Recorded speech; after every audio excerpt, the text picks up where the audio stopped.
नमस्कार व्यूअर्स, मैं हूं अमीश देवगन और आप देख रहे हैं देश का सबसे चर्चित और लोकप्रिय कार्यक्रम आर पार। भाईचारे का त्योहार कहे जाने वाले ईद के मौके पर भी नेगेटिव पॉलिटिक्स का भरपूर नजारा देखने को मिला। लोगों से काली पट्टी बांधकर ईद की नमाज पढ़ने की अपील की गई और कई लोगों ने इसे जमकर फॉलो भी किया। इसके बाद कुछ पार्टियां अपनी असली एजेंडे पर उतर गई और यह कहा कि यह बिल वक्फ की प्रॉपर्टी हड़पने की नीयत से लाया जा रहा है। यानी एक तरह से लोगों को भड़काने और उकसाने की चाल चली गई ईद की नमाज के बहाने। हालांकि यह जानकर हैरानी होगी कि फिलहाल करीब 41,000 केस वक्फ के ट्रिब्यूनल में पेंडिंग है। इनमें से करीब 10,000 यानी 25% पीड़ित तो खुद मुस्लिम समुदाय के ही हैं। इसलिए आज झूठे और भ्रम फैलाने वाले एजेंडे को ध्वस्त करना देश के सामने बड़ा आवश्यक हो जाता है। इसके लिए मैं आज आपको एक संपूर्ण विश्लेषण भी दिखाऊंगा, लेकिन बड़ा सवाल यह है क्या वक्फ के नाम पर भी वैसे ही भ्रम फैलाने की चाल चली जा रही है जैसा सीए के नाम पर हुआ था। आज इसी मुद्दे पर देश की सबसे बड़ी पॉलिटिकल डिबेट, ईद बहाना है, सियासत है चमकाना।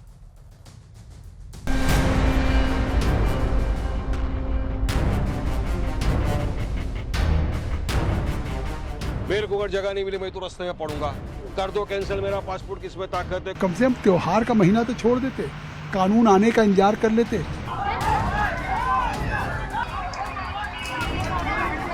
मौका ईद का था, लेकिन यहां भी सियासत की एंट्री हो ही गई। All India Muslim personal law board की अपील पर वक्फ बिल के खिलाफ भारी संख्या में लोगों ने काली पट्टी बांधकर ईद की नमाज पढ़ी और दूसरी तरफ नेताओं की बयानबाजी का दौर चल रहा था। यहाँ पर हम मजबूती से अपने हुकूक की लड़ाई लड़ते आए हैं और आइन के दायरे में रहकर अपने तमाम हुकूक को हासिल करेंगे। आप देखते हैं 2014 से लेके अब तक मुसलमानों को कैसे पीसा जा रहा है। मुसलमानों का जो हक है उन्हें मिलना चाहिए। पूरा झूठ बात फैला करके कई कई जगह में लाउड स्पीकर लगा के पूरा ब्रॉडकास्ट कर रहे हैं कि मुसलमानों का जमीन छीनने जा रहा है, मस्जिद छीनने जा रहा है, कब्रिस्तान छीनने जा रहा है। ऐसे क्यों झूठ बोलते हैं? इस बीच अखिलेश यादव ने एक बड़ा आरोप लगा दिया कि उन्हें ईदगाह जाने से रोका गया। कभी इतनी बैरिकेडिंग नहीं होती होगी और बैरिकेडिंग इसलिए की जा रही थी कि लोग त्योहार न मना पाए।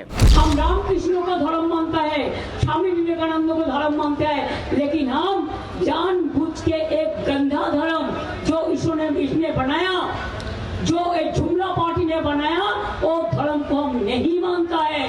वो तो हिंदू धर्म का खिलाफ में है।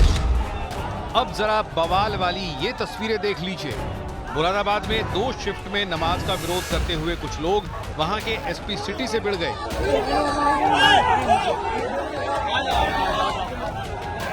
तो मेवात और मेरठ में मुस्लिम समुदाय के ही 2 पक्ष आपस में भिड़ गए। इस बीच मेरठ, भोपाल और सहारनपुर में फिलिस्तीन के समर्थन में झंडे लहराए गए। इससे पहले मुंबई के मलाड में गुड़ी पड़वा कलश यात्रा के दौरान 2 गुट भिड़ गए। आरोप है कि कलश यात्रा ले जा रहे लोगों के भगवा झंडे फाड़ने की कोशिश हुई। उधर बिहार के दरभंगा में नवरात्रि के पहले दिन दुर्गा मंदिर से लौट रहे श्रद्धालुओं पर छत से पत्थर फेंके गए। तो आज इन तमाम मुद्दों पर होगी देश की सबसे बड़ी बहस। ईद बहाना, सियासत है चमकाना। और आज का विषय यही है, ईद है बहाना, सियासत है चमकाना। वक्फ बिल पर भ्रम और सच समझाने वाला विश्लेषण आज बहुत महत्वपूर्ण है। आइए इस विश्लेषण पर नजर डाल लेते हैं। विरोधियों की आपत्ति क्या है और क्या है सच्चाई। वक्फ संपत्तियों पर कब्जे की आशंका है, यह बड़ी आपत्ति है, लेकिन सच्चाई क्या है? पारदर्शिता के साथ भ्रष्टाचार पर रोक लगेगी, क्लियर कट। आइए मैं बढ़ता हूं आगे।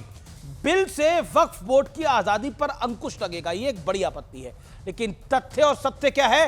वक्फ संपत्ति का गरीबों के लिए इस्तेमाल होगा। कलेक्टर के पास अधिकार होने से सरकारी कंट्रोल होगा, नियंत्रण होगा, यह विरोधियों की आपत्ति है। लेकिन सच्चाई क्या है? राज्य सरकार के बड़े अफसर को जांच का जिम्मा सौंपा जाएगा। आइए बढ़ता हूं मैं आगे। गैर मुस्लिम सदस्यों का बोर्ड में शामिल होना गलत है। नॉन मुस्लिम मेंबर्स से वक्फ प्रॉपर्टी की सही मैनेजमेंट हो पाएगी? आइए अब आता हूं वक्फ ट्रिब्यूनल की बात पर। वक्फ ट्रिब्यूनल के फैसले को चुनौती देने का दौर शुरू होगा। विरोधियों की आपत्ति है। सच्चाई यह है कि वक्फ के नाम पर एक तरफा और मनमाने फैसले लिए गए हैं। लेकिन आज का बड़ा सवाल क्या है? बड़ा सवाल, आज का बड़ा प्रश्न यह है कि सीए की तरह वक्फ पर भी भटकाने और उकसाने की चाल चली जा रही है, जो घातक है। मेरे साथ शहजाद पूनावाला भारतीय जनता पार्टी के प्रवक्ता हैं, लंबे अरसे बाद हमारी स्क्रीन पर वापसी कर रहे हैं, उनका अभिनंदन है। और मेरे साथ राजकुमार भाटी हैं, समाजवादी पार्टी के प्रवक्ता हैं, सीनियर नेता हैं, उनका अभिनंदन है। मेरे साथ अखिलेश प्रताप सिंह है, कांग्रेस पार्टी के वरिष्ठ नेता हैं, साथ ही साथ प्रवक्ता हैं, उनका अभिनंदन है। विवेक श्रीवास्तव है, वरिष्ठ नेता हैं लेफ्ट के और प्रवक्ता भी हैं, उनका अभिनंदन है। मेरे साथ इस चर्चा में जुड़ेंगे फैज खान भी, उनका भी अभिनंदन है। आपका इस तमाम लोगों का स्वागत है। लेकिन राजकुमार भाटी, आज की चर्चा की शुरुआत आपसे करते हैं। क्या आपको लगता है कि ईद का पाक दिन है और रमजान का पाक महीना है, और उस महीने में भी हम देख रहे हैं कि किस तरह की राजनीति हो रही है? बीजेपी कह रही है, जगदंबिका पाल ने कैटेगोरिकली कहा कि कम से कम आज का दिन तो छोड़ देते काली पट्टी के लिए, और बीजेपी आरोप लगा रही है कि समाजवादी पार्टी उकसाने भड़काने का काम कर रही है, गंदा खेल खेल रही है। देखिए, ये जो वक्फ बिल आ रहा है, पहले तो जगदंबिका पाल जी जो कह रहे हैं कि आज का दिन छोड़ देते, क्या मैं जगदंबिका पाल जी से सवाल पूछना चाहता हूं कि आपकी पार्टी कोई दिन छोड़ती है? आप हर तीज त्यौहार पर, रामनवमी के जुलूस में और कावड़ियों के जुलूस में और प्राण प्रतिष्ठा में, हर जगह आप राजनीति नहीं करते हो। आप तो धार्मिक त्योहारों पर राजनीतिक गाने बजाते हो डीजे पे।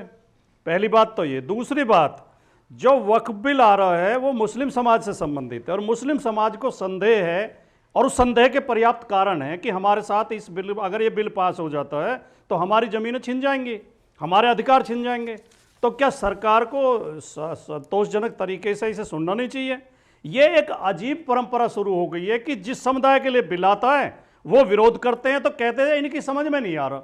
जैसे किसान बिल आए थे, किसान धरने पे बैठे थे, तो तमाम लोग ये कह रहे थे इनकी समझ में नहीं आ रहा, ये तो इनके हित में आ रहा है, और उन पे आरोप लगाने लगते हैं, ये तो बिके हुए लोग हैं, ये तो खालिस्तानी है, पाकिस्तानी है। ये इसको वक्फ बिल को लेकर हो रहा है। जब जिस समुदाय से संबंधित है, देखिए इसमें 44 ऐतराज लगाए थे जॉइंट जो पार्लियामेंट। राजकुमार भाटी, मैंने आपको पूरे पौने 2.5 मिनट दिया अपनी बात को रखने का। 10 सेकंड में एक जवाब दीजिएगा, क्या वक्फ बिल में संशोधन पहली बार हो रहा है इस देश के अंदर, या पहले हो चुका है? नहीं, कोई संशोधन अगर पहले हुए हैं उसमें समाज को ऐतराज नहीं था, वो संशोधन उनके अहित में नहीं थे, उन्हें संदेह नहीं था, हो गए। अब इस बार अगर उन्हें संदेह, और 3, देखिए अमीश जी, इसमें 44 ऐतराज जेपीसी के विपक्षी दल के सांसदों ने लगाए। बिल्कुल। उनमें से 3 में मोटे मोटे ऐतराज आपको बताता हूं, जो बिल्कुल ये दिखाई देता है कि भेदभाव होगा। नंबर 1, इसमें गैर मुस्लिमों को शामिल करना, और उसमें भी प्रावधान ऐसे हैं कि बहुत जल्दी वक्फ में गैर मुस्लिमों का बहुमत हो जाएगा, मुसलमान कम रह जाएंगे, गैर मुस्लिम ज़्यादा हो जाएंगे। दूसरी बात, पहले ये कोई भी वक्फ कर सकता था प्रॉपर्टी को, कि कोई भी दान दे सकता है, फिर एक प्रावधान किया गया कि केवल मुस्लिम दे सकते हैं। अब इस बिल में प्रावधान है कि जो 5 साल से मुसलमान हो, ये देखा जाएगा कि 5 साल पहले अगर किसी ने धर्म परिवर्तन किया है तो 5 साल से कम वो मुसलमान हो, तो ये लटकाने और बरगलाने वाला वो। आपकी आपत्ति इन सब बातों के ऊपर, शहजाद पूनावाला, ठीक है शहजाद पूनावाला, वो कह रहे हैं कि सियासत चमका नहीं रहे, हम आगाह कर रहे हैं, और इसीलिए काली पट्टी बांधकर आज ईद बनाई गई है, उसको जस्टिफाई कर रहे हैं। सबसे पहले ईद की सभी को राम राम, शुभकामनाएं, मुबारकबाद। और आज नवरात्र का दूसरा दिवस भी है, जब हम माँ ब्रह्मचारिणी का पूजा तपस्या भी करते हैं, तो उसकी भी सभी को शुभकामनाएं। देखिए, कम से कम आज के दिन वक्फ को बहाना बनाकर आग लगाने का काम और भड़काने का काम समाजवादी पार्टी को नहीं करना चाहिए। मैं एक एक करके उनके सवालों का जवाब देता हूँ। उन्होंने कहा कि नॉन मुस्लिम को वक्फ में लाया जा रहा है। वक्फ वैसे कोई मस्जिद मैनेजमेंट कमेटी या टेम्पल मैनेजमेंट कमेटी नहीं है। टेम्पल मैनेजमेंट कमेटी में जैसे मुस्लिम नहीं हो सकता, मस्जिद मैनेजमेंट कमेटी में भी कोई राजकुमार भाटी नहीं होगा, शहजाद पूनावाला या फैज़ ही होंगे। वक्फ की बॉडी जो होती है ट्रस्ट के टेंपल बोर्ड की तरह, जैसे तारकेश्वर बोर्ड, ये स्टैट्यूटरी क्रिएशन होता है, इसमें एमपी एमएलए का आना वर्जित नहीं है, ये सुप्रीम कोर्ट और हाई कोर्ट ने भी कहा है। इसके अलावा मैं आपको बता दूं कि यदि वक्फ के विषय में ये कह रहे हैं कि नॉन मुस्लिम का आना गलत है, ये सच्चर कमेटी रिपोर्ट की रिकमेंडेशन है, चैप्टर 11 पेज 275 के बाद पढ़ लीजिए, वक्फ का पूरा सेक्शन है, उसमें जाकर पढ़ लीजिए। पहली बात तो क्या Sachar committee report anti Muslim है और प्रो बीजेपी है? ये तो आपके सरकार के समय आई। दूसरी बात देखिए, अब उन्होंने कहा कि मुसलमानों की जमीनें छिन जाएगी। अमीश जी, आपके शो पर बड़े लंबे समय के बाद आ रहा हूं। 2024 अगस्त में एक बिल इंट्रोड्यूस हुआ लोकसभा में जो तुरंत जेपीसी के पास चला गया। जेपीसी की कुछ रिकमेंडेशन आई है जो बाइंडिंग नहीं है सरकार पे, पार्शियली फुल्ली या कंप्लीटली नेगेट करके उसको एग्री नहीं करेंगे, वो अलग विषय है। अभी तक कोई नया बिल नहीं आया। अमीश जी, आपका भी चैनल जो होता है ब्रेकिंग न्यूज में यकीन रखता है, आपने भी कोई नया बिल का ड्राफ्ट नहीं दिया है। ये राजकुमार भाटी कहां से पढ़ लिए कि ये ड्राफ्ट आया है जिसमें मस्जिद छीनने का प्रावधान है?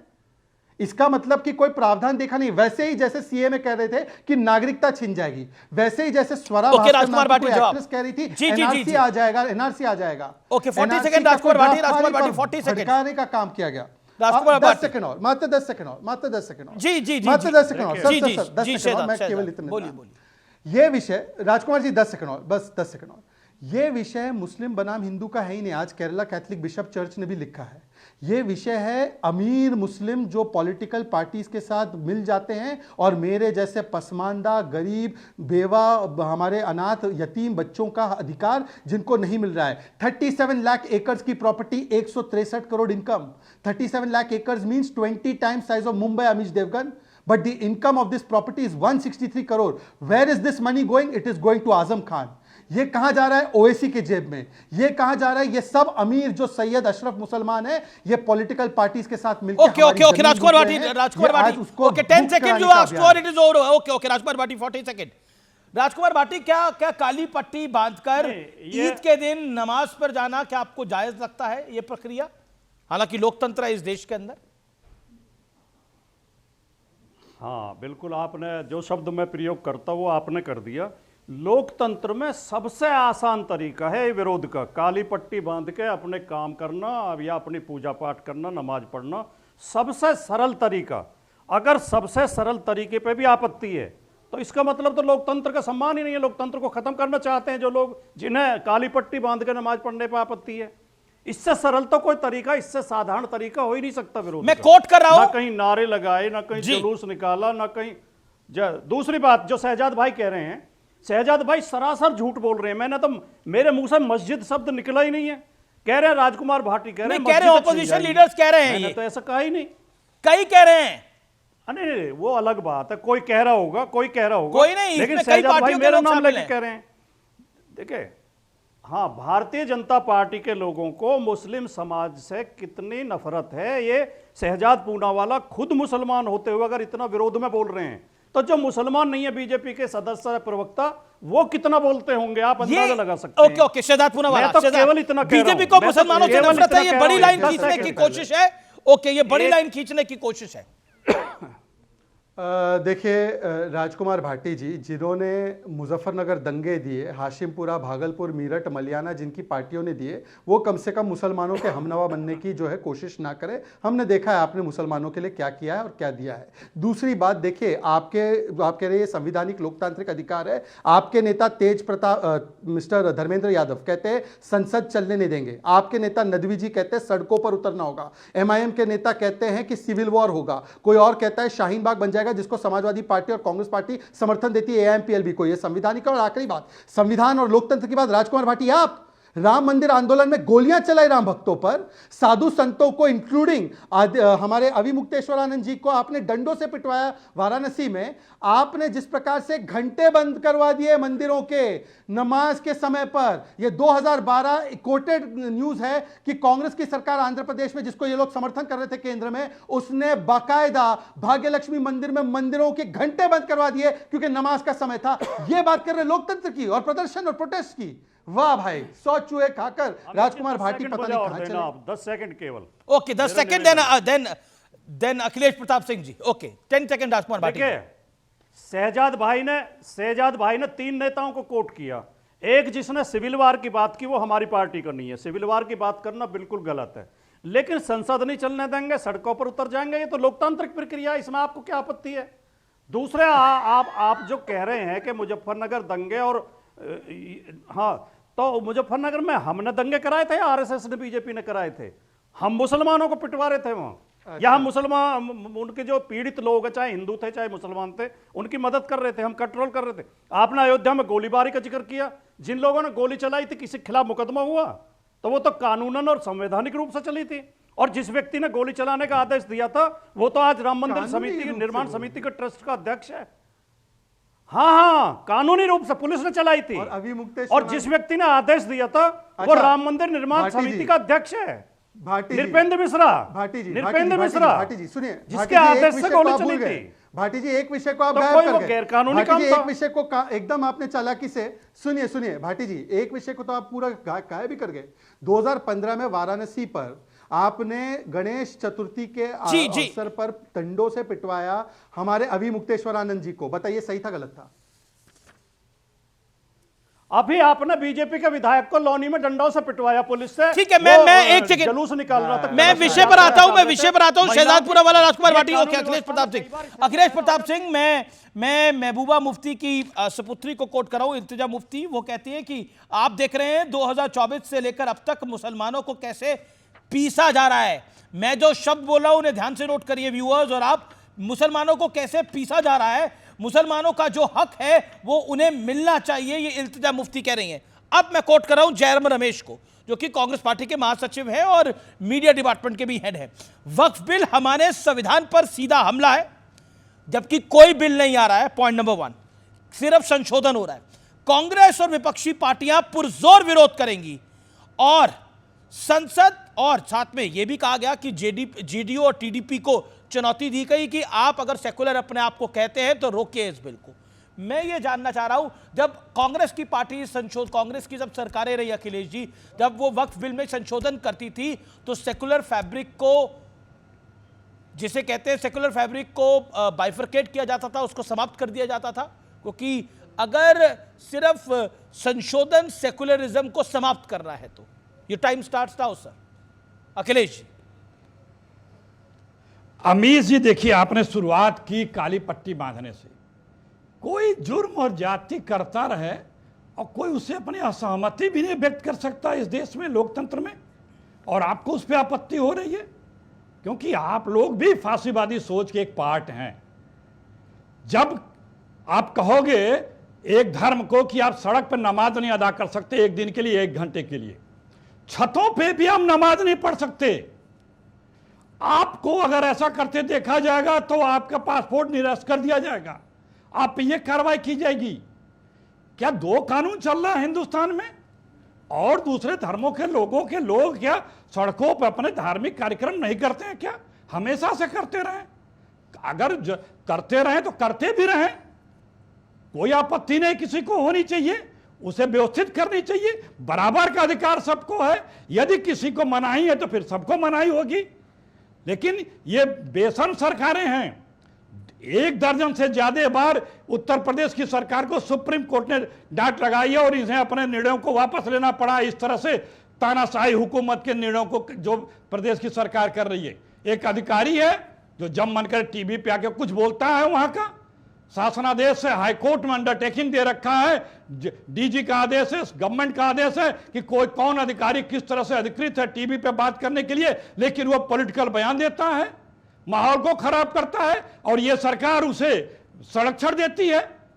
तो अगर इस देश में किसी जाति के लिए सिर्फ अपनी असहमति जाति क्या हो रही है आपकी राय के अंदर? क्योंकि आपने सड़क पर नमाज करने वाला, आपने एक एग्जांपल दिया छत और सड़क पर, वो उत्तर प्रदेश में था, जबकि राजस्थान के अंदर सड़क पर नमाज हुई है। जयपुर के अंदर, राजस्थान के अंदर जयपुर में सड़क पर नमाज हुई है। प्रदेश एक में हाँ जी, सुनिए, तो जो इस तरह की सोच रखता हो, चाहे आप रखते हो या कोई सरकार रखती हो, वो सिर्फ और सिर्फ तानाशाही सोच है, ये लोकतांत्रिक सोच नहीं है। दूसरी बात, अमीर जी ने आपने कहा कि अमेंडमेंट हुए कि नहीं हुए, इसमें हमने अमेंडमेंट भी किया है। अरे आप किसी को छत पे भी नमाज नहीं पढ़ने देंगे, अपने घर में भी नहीं पढ़ने देंगे। ओके, दूसरे धर्म के लोग कुछ भी करते रहे, उन भाई कानून एक ही तो होगा, संविधान के हिसाब से चलेगा ना। कोई कानून ऐसा कहता हो तो आप उसके अनुसार कार्रवाई करो, फिर तो कानून तो सबके लिए होगा ना, चाहे जिस जात धर्म का होगा। ये तो है नहीं कि आपके लिए अलग कानून है। ओके, फैज खान और शहजाद पूनावाला दोनों बोलना चाहते हैं। आपका सवाल का दूसरे पार्ट का जवाब दे रहा हूं। एक मिनट आप जी बोलिए अखिलेश जी, आप बोलिए प्लीज। हम कांग्रेस पार्टी ने या हमारे गठबंधन ने बहुत से अमेंडमेंट भी किए, बहुत से बिल भी लाए, और कोई भी बिल या कोई भी अमेंडमेंट बिना विपक्ष की सहमति से, रजामंदी से हम लोगों ने जोर जबरदस्ती से नहीं किया, क्योंकि विपक्ष भी इसी देश के लिए अपनी बात आप बोल रहे हैं, अखिलेश जी आप बात बोल रहे हैं, सुनिए अखिलेश जी आप बात बोल रहे हैं, आप कह रहे हैं कि हमने अमेंडमेंट किसी की बिना रजामंदी के नहीं करा। आप नहीं, अखिलेश जी आप बड़े जिम्मेदार आदमी हैं और मैं पूरे सम्मान के साथ आपको बोल रहा हूं, क्योंकि मुझे भी 24 साल हो गए पत्रकारिता करते हुए। अखिलेश जी नहीं एक सेकेंड, मुझे आप होंगे नहीं बिल्कुल, मैं आप ये बात बोल रहे हैं। मैं आपको लेटेस्ट, मैं आपको लास्ट का एग्जांपल बता देता हूं।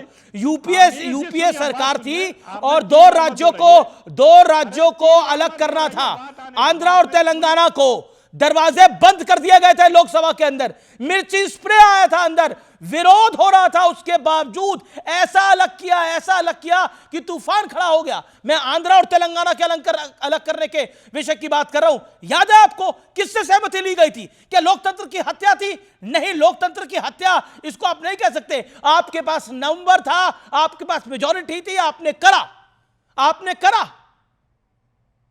याद है आपको जब इंदिरा जी चुन के आई थी तो कितनी सरकारें बर्खास्त की गई थी इस देश के अंदर?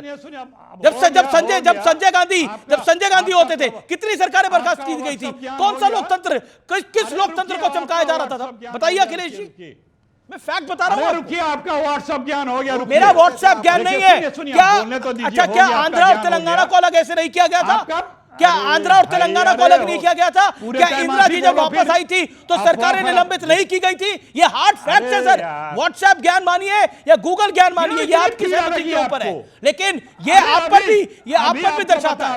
अभी आपको बता रहा हूं। जी बोलिए। अरे अमीश देवगन जी, चक्कर क्या ना कि यहाँ पे कॉमेडियन से सरकार हिलने लगी है और पत्रकारों को कॉमेडियन बना दिया गया है, उसी के पार्ट आप बन चुके हैं।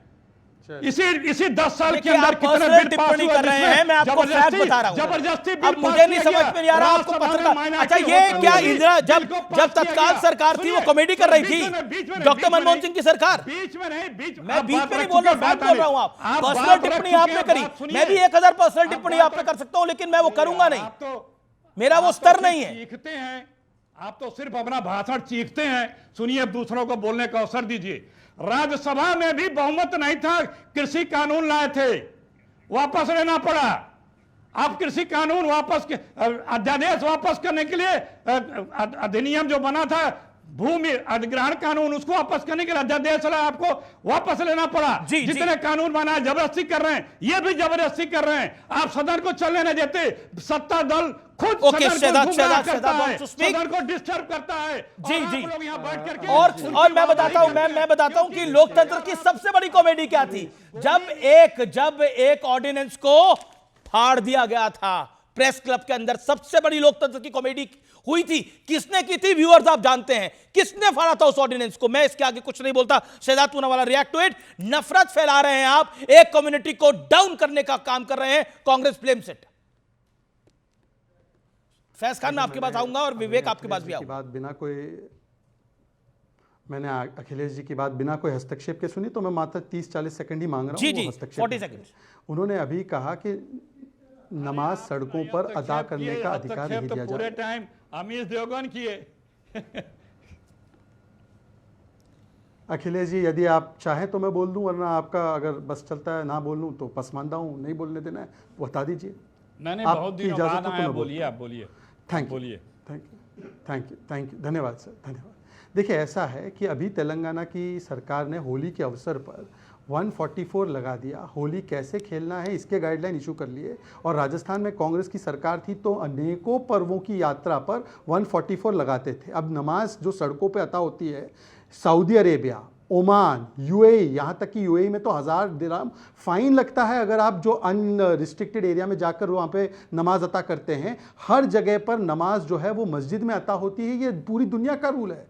कोई सड़कों को जाम करके नमाज अता करने का अधिकार किसी को नहीं है, सबको कानून फॉलो करना है। दूसरी बात मैं पूछना चाहता हूं, ये बोल रहे थे डेमोक्रेसी की बात। अरे मान्यवर, तेलंगाना में अभी कुछ बच्चे 400 एकड़ यूनिवर्सिटी की जमीन बेची जा रही है तो उसके विरोध में प्रदर्शन कर रहे थे, आपने उनको डंडे पिटवा के अरेस्ट करा दिया। एक किसानों की व्यथा बताने वाली यूट्यूब जर्नलिस्ट को आपने अरेस्ट करवा दिया। रेवांत रेड्डी बोलते कि मैं नंगा परेड करके सबको घुमाऊंगा और पिटवाऊंगा। यह आपका डेमोक्रेसी का स्टैंडर्ड है। जो इमरजेंसी लगाए 1975 में किशोर कुमार के गाने बंद कर दिए, वो प्रदर्शन के अधिकार की बात करिए। पूरे विपक्ष को जेल में डालने वाले लोग, यहां तक कि राजकुमार शहजाद, आप तो इमरजेंसी को फॉलो नहीं कर रहे। मेरा बेसिक पॉइंट है, आप इमरजेंसी को फॉलो नहीं कर रहे, आपकी सरकार इमरजेंसी को फॉलो नहीं कर रही, आप किशोर कुमार पैटर्न को फॉलो नहीं कर रहे, इंदिरा गांधी पैटर्न को फॉलो नहीं कर रहे। Answer my straight question. मेरा सीधा सवाल है, इस देश में देखिए आज भैया एक सेकंड, नहीं शहजाद, सवाल तो सुनना पड़ेगा ना। भैया जी जोशी आरएसएस के बड़े वरिष्ठ हैं। भैया जी जोशी ने बोला कि ये औरंगजेब की मजार को लेकर या औरंगजेब की कब्र को लेकर जो कुछ हो रहा है वो जायज नहीं है। डायरेक्टली और indirectly he has given the message to Bharatiya Janata party leaders also. भैया जी जोशी, क्या मतलब है इसका? नहीं, मुझे लगता है कि उन्होंने तो बिल्कुल सही बात बोली है। अरे भाई, इस देश में औरंगजेब का महिमा मंडन कौन कर सकता है? क्या हिटलर का महिमा मंडन जर्मनी में कोई करेगा? और अगर कोई हिटलर की वहां पर कोई चिन्ह या स्मृति होगी, उसके खिलाफ कोई विरोध प्रदर्शन करेगा, नहीं, बिल्कुल वो बात अलग है। उन्होंने क्लियरली बोला, जो कह रहे हैं कि हमको जो ये औरंगजेब की मजार है, इसको उठा के हमें फेंकना है, समुद्र में फेंकना है, उनके लिए मैसेज है ये। देखिए एक सेकंड, उनके लिए मैसेज है। और उसमें बीजेपी के, उसमें कई बीजेपी के हैं, कई बीजेपी के नेता हैं इसके अंदर, जो भैया जी जोशी कह रहे हैं दिए हैं। मेरा सीधा पॉइंट है, इस देश का मुसलमान भी इस देश का नागरिक है। मैंने भी पूरा जी सुनिए तो ना, मैंने भी पूरा वक्तव्य सुन के ही मैं जवाब दे रहा हूं। मैं तो उनकी बात से पूरा एग्री करता हूं। मुझे लगता है औरंगजेब की कब्र नहीं, उसको तो पहले मजार मत बोलिए, औरंगजेब की कब्र नहीं, औरंगजेब की सोच को उखाड़ कर फेंकना है। कौन है वो अबू आजमी जो कहता है औरंगजेब क्रूर नहीं था, महान था? उसकी सोच को उखाड़ना है भाई। रस खान के बारे में कभी ये अबू आजमी बोला है क्या? कभी ये अबू आजमी वीर हामिद के बारे में बोलता है क्या? कभी ये अबू आजमी उस्ताद बिस्मिल्लाह खान के बारे में विषय में बोलता है क्या? जी, okay, you made your point Akhilesh ji, then Faiz Khan and Vivek. Okay Akhilesh ji, Amir ji, जो तानाशाह होता है वो एक मुस्कुराहट से कांपने लगता है। एक कामरा नामक हास्य व्यंग्यकार से पूरी बीजेपी थरथरा गई। एक व्यंग पे ये लोकतंत्र की बात करते हैं, सोच लीजिए आप। क्योंकि तानाशाह की सबसे बड़ी कमजोरी यही होती है कि कोई उससे असहमत हुआ, असंबद्ध हुआ, विपरीत हुआ, चाहे वो पत्रकार हो, चाहे किसान हो, चाहे नौजवान हो, चाहे दुनिया का जो भी हो। आप देखिए उसके साथ पिछले 10 वर्षों में इस बीजेपी की सरकार ने क्या किया, किसी को नहीं छोड़ा। और ये बात करते हैं विदेश के कुछ देशों का उदाहरण देकर के, भाई तो यहां भी कानून सबके लिए, वही कानून फिर लागू कर दो, या सबके लिए वैसे ही करोगे आप, वही करोगे फिर और धर्मों के लिए क्या? बात यही है कि भाई अगर कोई डिसिप्लिन वे में कुछ कर रहा है तो सबके लिए भी सरकार जी नहीं, ये तो बताया गया कि विदेशों में भी नहीं होता है ऐसा। लेकिन आप किसी विदेशों में, मतलब इस्लामिक मुल्कों में भी ऐसा नहीं होता। आप किसी को छांट करके किसी को टारगेट करेंगे। देखिए आज जो मेजॉरिटी कौम है वो भी अब कह रही है कि अब ये जाति कर रही है बीजेपी। ओके, जाति हो रही है। Okay Faiz Khan being a Muslim, वो भी कर रही है बीइंग अ मुस्लिम, क्या आपको लगता है फैज खान आप लोगों के साथ जाति हो रही है? और ये बहुत बड़ी बात कही जा रही है। ओके जी, फैज खान अभी तक बोले नहीं है। अखिलेश जी ये बोले भी नहीं है, एक बार भी इनको 1 मिनट का मौका दीजिए, फिर मैं आपकी बात आता हूं। बोलिए फैज खान साहब। आप सभी को ईद की और नवरात्रि की शुभकामनाएं। अमीश भाई, मैं आपको बताऊं, हमारा दुरुपयोग हो रहा है, मुसलमानों का दुरुपयोग हो रहा है। कौन कर रहा है? देखिए, भारत के इतिहास में, दुनिया के इतिहास में किसी हिंदू लीडर ने ये नहीं कहा कि दीपावली काला कपड़ा पहनकर मनाओ। किसी ईसाई लीडर ने यह नहीं कहा कि क्रिसमस का त्यौहार काला कपड़ा पहनकर मनाओ। किसी सिख लीडर ने नहीं कहा कि बैसाखी और गुरु पर्व काला कपड़ा पहनकर मनाओ। लेकिन हमारी ही कौम के कुछ मुस्लिम लीडर, जो कि तथाकथित लीडर है, ये कह रहे हैं मुसलमान खुशी का त्यौहार ईद काली पट्टी बांधकर मनाओ, और ये सारे तथाकथित धर्मनिरपेक्ष दल उसका सहयोग कर रहे हैं। इससे बुरा इस्तेमाल मुसलमानों का कभी नहीं हो सकता। मैं निवेदन करना चाहता हूं। आप कह रहे हैं कि ये बुरा मुसलमान का ये बुरा इस्तेमाल है, मुसलमान बुरा इस्तेमाल है, पर ये तो लोकतंत्र है जी। लोकतंत्र है। आप ईद में मुझे कहोगे काला कपड़ा मैं पहनूं, आप दिवाली में नहीं कहोगे कि काला कपड़ा पहनकर दिवाली नहीं बोला सर, मैं यही कह रहा हूं। इन लोगों को कह रहा हूं, मैं ये कह रहा हूं, MIM को कह रहा हूं, और यहां जो बैठ के समाजवादी पार्टी के और जो ये तमाम लोग विरोध कर रहे हैं और कह रहे हैं काला कपड़ा पहनकर और काली पट्टी बांधकर बनाना सही है। मुझे दुख हो रहा है, बार बार आप ओवैसी को दिखा रहे हैं। अरे ईद का त्यौहार है, खुशी का त्यौहार है, हम सेवई खाएंगे, मिठाइयां खाएंगे। हमारे नबी की सुन्नत है, सुरमा लगाओ, इत्र लगाओ, नया कपड़ा पहनो। अल्लाह रब्बुल इज्जत खाली के कायनात ने इमाम हसन और इमाम हुसैन के लिए ईद के दिन नया कपड़ा भेजा था जिब्राइल अमीन के जरिए।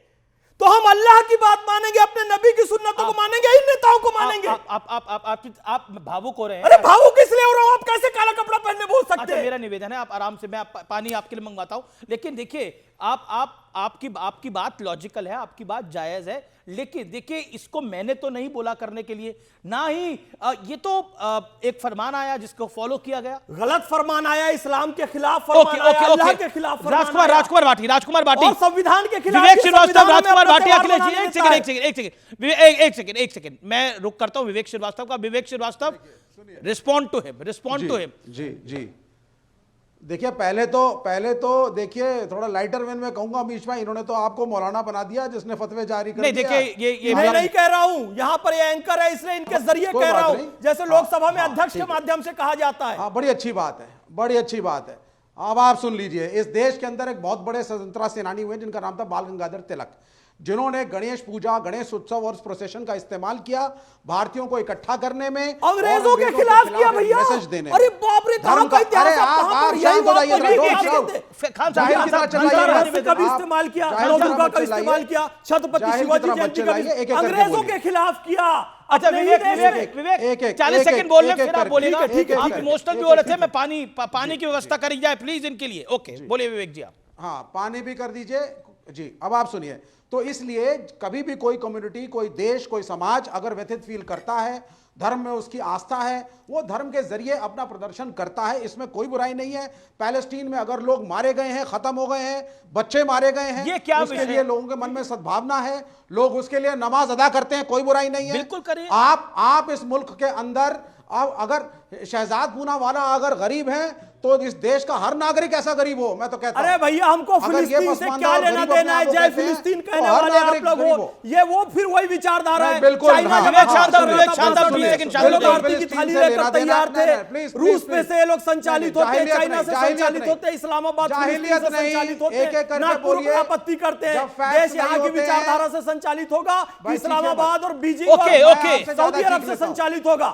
ठीक है, हम भारत माता की जय वाले, जय फिलिस्तीन वाले नहीं है। और संविधान का मौलिक कर्तव्य कहता है, भाग 4 अनुच्छेद 51 का दूसरे बिंदु में लिखा हुआ है, भारत माता की जय कहो, क्योंकि उसने स्वतंत्रता आंदोलन को प्रेरित किया। मेरा निवेदन है शांत। ओके विवेक जी शांत। ओके राजकुमार भाटी, आप लोग दिवाली पर तो काले कपड़े डालने के लिए किसी को बोलते नहीं। एक सेकंड, ऑल ऑडियोज डाउन। देखिए यार फैज खान साहब, आप भी शांत हो जाइए, मेरा निवेदन है। मेरे कार्यक्रम में बिल्कुल ऐसा नहीं होता। आप दिवाली पर, होली पर तो किसी को काले कपड़े डालने कहते नहीं है, क्रिसमस को तो कहते नहीं है, यहां काली पट्टी डालने का समर्थन कर रहे हैं। फैज खान इमोशनल है इस बात को लेकर। हमारे ईद को, उन्होंने बोला मेरे पाक त्योहार ईद को क्यों खराब करने का प्रयास हुआ, राजनीतिक षड्यंत्र था यह बाकी सेकुलर पार्टियों का। राजकुमार भाटी ने फैज खान भावुक होकर केवल अपने नंबर बटोर रहे हैं। फैज खान को सत्य से और तथ्य से कोई लेना देना नहीं है। फैज खान ये पता ही नहीं है कि समाजवादी पार्टी ने या किसी राजनीतिक दल ने आह्वान नहीं किया कि आप काली पट्टी बांध के नमाज पढ़ो। न कर सकते हैं, ना हमें अधिकार है। ये मुस्लिम समाज का अपना निर्णय है। मुस्लिम समाज के मौलानाओं ने और धर्म गुरुओं ने ये ऐलान किया कि हम वक्फ बिल के विरोध में काली पट्टी बांधेंगे ईद के दिन। नंबर 1 बात। दूसरा, इन्हें यह जानकारी नहीं है कि जब भी विरोध हुए हैं, जब किसान धरने पर बैठे हुए थे और 700 किसानों की मौत हो गई थी उस आंदोलन में, और आपकी सरकार तानाशाही पे उतरी हुई थी, तो तब हिंदुओं ने भी, सिखों ने भी आह्वान किया था, जब बीच में दिवाली आई थी, कि दिवाली पे हम काली पट्टी बांध कर दिए नहीं जलाएंगे और विरोध प्रदर्शन करेंगे, हम दिवाली नहीं मनाएंगे। फैज खान ये बेमतलब की भावुकता पैदा कर रहे हैं कि केवल मुसलमानों के त्योहार पे ऐसा होता है, हिंदुओं के त्योहार पे नहीं होता। हिंदू, मुसलमान, सिख, ईसाई सब अपने धर्मों पे। व्यर्थ की भावुकता बीच में ना बोल। फिर आप कह रहे हैं अमीश जी 10 सेकंड और, अमीश जी 10 सेकंड और। दिखावे के ही चिंतक है, फैज भाई बीच में नहीं, फैज भाई बीच में नहीं, चिंतक है फैज भाई बीच में मुलायम नहीं। सिंह यादव जी के जूते उठा रहे थे, वीडियो आया था भैया, हम उन लोगों में से नहीं है। भाटी जी आपका मैं बहुत सम्मान करता हूं, लेकिन आप केवल उन मुसलमानों को सपोर्ट करते हैं जिन्होंने मुसलमान मुलायम सिंह यादव के जूते उठाए थे। फैज भाई 10 सेकंड। फैज भाई, बातचीत से आप पढ़े लिखे इंसान लगते हो, आप बदतमीजी मत किया करो बीच में, या आप अपशब्द बोल रहे हो, इस तरह आपकी छवि खराब हो जाएगी। हमें लगता है कि आप एक अच्छे आदमी हो और पढ़े लिखे आदमी हो। एक बात शहजाद भाई ने बहुत अच्छी कही, मैं उससे सहमत हूं कि हमें औरंगजेब की सोच को उखाड़ना है। तो एक कॉमेडियन के कॉमेडी करने पे सत्तारूढ़ पार्टी के सदस्य जाके उस स्टूडियो में तोड़फोड़ कर देते हैं, ये औरंगजेब की सोच है या नहीं है? एक सांसद का बयान देने पे एक वो करनी सेना के गुंडे जाके सांसद के घर पे तोड़फोड़ कर देते हैं, ये औरंगजेब की सोच है या नहीं है? एक सांसद की जीभ काटने पे 1 करोड़ का इनाम घोषित किया जाता है, उसकी हत्या पे इनाम घोषित किया जाता है। ये तो विषयांतर कर रहे हैं ना, विषय जो है उस पे बात करें। धारण किए बैठी है। ओके, उत्तर प्रदेश सरकार मौन धारण किए बैठी है, उन्हें बढ़ावा दे रही है। अखिलेश जी सोच है या नहीं है? अखिलेश जी एक सेकंड, शहजाद अखिलेश जी फैज खान एक सेकंड। अखिलेश जी, मैं आपके बाद आता हूं, और जो बात फैज खान ने बोली उस बात को आप क्या कहना चाहते हैं उस विषय के ऊपर? हमारा त्योहार खराब करने की कोशिश है और सिर्फ अपनी पॉलिटिक्स के लिए, अपनी राजनीति को चमकाने के लिए, अपनी सियासत को चमकाने के लिए। मतलब इल्तिजा मुफ्ती कह रही है कि मुसलमानों को पीसा जा रहा है। आपने भी इसी तरह की लाइन को यूज करा कि देखिए मुसलमानों के साथ अन्याय हो रहा है। सुनिए, देखिए, जब फैज साहब बात शुरू किए तो ऐसा लगा कि कोई बड़े जहीन से आदमी होंगे, लेकिन अपने 2 ही मिनट के अंदर अपने दोनों प्रवक्ताओं जो इनके बाद बोले उनको बोलने नहीं दिया और भावुक हो रहे हैं। भाई, आप अपने समाज से बात करिए ना, क्योंकि आपके समाज ने ही यह असहमति या अपने आप को, जिसको बोलते हैं कि हम इससे सहमत नहीं हैं या हम इसके विरुद्ध हैं, अपना एक जो संदेश देने का तरीका होता है लोकतंत्र में सबसे बेहतरीन तरीका, वो अख्तियार अगर किया तो आपके समाज के ही लोगों ने तय किया। आप उनसे बात कीजिए, यहाँ बैठ करके उसको किसी पॉलिटिकल पार्टी के ऊपर कहानी बना करके और यहाँ नंबर स्कोर करने का जो तरीका है ये अच्छा नहीं है। देखिए, और जिसका आप जिक्र कर रहे हैं कश्मीर के जिस लेडी का, वो तो बीजेपी की पार्टनर रही हैं, महबूबा मुफ्ती की बेटी, तो बीजेपी की पार्टनर रही हैं। अभी इंडिया अलायंस की पार्टनर है। वो तो बीजेपी की पार्टनर अभी तो इंडिया अलायंस में है या इंडिया अलायंस से बाहर है? और वहां पे मुख्यमंत्री बनाया था। महबूबा मुफ्ती इंडिया अलायंस से बाहर हो गई हैं। आप डिस्टर्ब बहुत करते हैं। मैं डिस्टर्ब नहीं कर रहा। अरे सुन तो लीजिए, और जब वो मुख्यमंत्री बने थे तो 2 झंडे लगा के भी बैठे थे, तब मोदी जी सामने बैठे थे और क्या क्या बोला गया। तो अब उसमें मत जाइए। बात दरअसल में ये है, जो आपका बात था उसमें निकल के बात यही आपने भी कही, सब लोग भी यही कह रहे हैं कि भाई यह देश संविधान से ही चलना चाहिए। बिल्कुल जायज बात है। ओके, फैज खान ने बराबर, क्योंकि आप पर टिप्पणी हुई दोनों तरफ से, राजकुमार भाटी भी और सरकार साथ ही साथ अखिलेश। आप सेंटेंस पूरा नहीं होने देते हैं। अच्छा, 1 सेकंड, मेरे पास समय है, 30 सेकंड मुझे समय मेरे लिए। हाँ, तो सुन लीजिए ना। इन्होंने कहा, देखिए, पहले स्वीकारा कि मैं एक शुरुआत मैंने अच्छी की, मैंने कुरान की आयत भी पढ़ी, माता रानी का मंत्र भी पढ़ा, यानी कि मैं एक सभ्य पढ़ा लिखा व्यक्ति हूं। ऐसा व्यक्ति भी यदि भावुक हो जा रहा है, यानी मुसलमानों का और उनके त्योहारों का कितना दुरुपयोग ये अखिलेश जी ने बोला कि उन्होंने तो नहीं बोला। मेरा पॉइंट है कि कांग्रेस पार्टी ने तो ऐलान नहीं किया ना कि आप काली पट्टी डाल के जाइए, ये सपा ने ऐलान नहीं किया, ये तो all India Muslim personal law board ने ऐलान किया। लेकिन इंटरेस्टिंग है कि all India Muslim personal law board के समर्थन में कांग्रेस भी है, सपा भी है, सब है। पॉइंट ये हो जाता है, यही विषय है। मुस्लिम पर्सनल लॉ बोर्ड और AIMIM हमारे कायद नहीं हैं। आप उनको हमारा कायद मानकर समर्थन मत कीजिए। मैं निवेदन करता हूं, शाहबानो एक मुस्लिम गरीब महिला को अधिकार नहीं दिया, संसद में कानून लाकर उसका अधिकार छीना। अब आपसे निवेदन है, मैं नीतीश जी से भी निवेदन करूंगा। क्या ये संशोधन संविधान पर हमला है? ये संशोधन संविधान पर हमला नहीं है, संविधान के अनुरूप हो रहा है और होना चाहिए। विवेक, ये पॉलिटिक्स है, जो पॉलिटिक्स की वजह से पूरा मामला फंसता जा रहा है। विवेक, पहली चीज कोई भी संशोधन अमेंडमेंट आप करते हैं, अगर पब्लिक उसको समझती है, पब्लिक को कॉन्फिडेंस में लेते हैं, उसके हिसाब से करते हैं, कोई अनरेस्ट नहीं होगा। यहां पर जो अमेंडमेंट्स हैं वो मुस्लिम समाज के खिलाफ हैं। कलेक्टर का इस्तेमाल करके वक्फ बोर्ड को मिसयूज किया जाएगा, इधर की उधर ये तो आप बोल रहे हैं ये होगा, बड़ी क्लियर सी बात है। ये तो आप कह रहे हैं कि जो बच्चे ने जन्म ले लिया वो बच्चा कैसा होगा, वो कैसा बन पाएगा?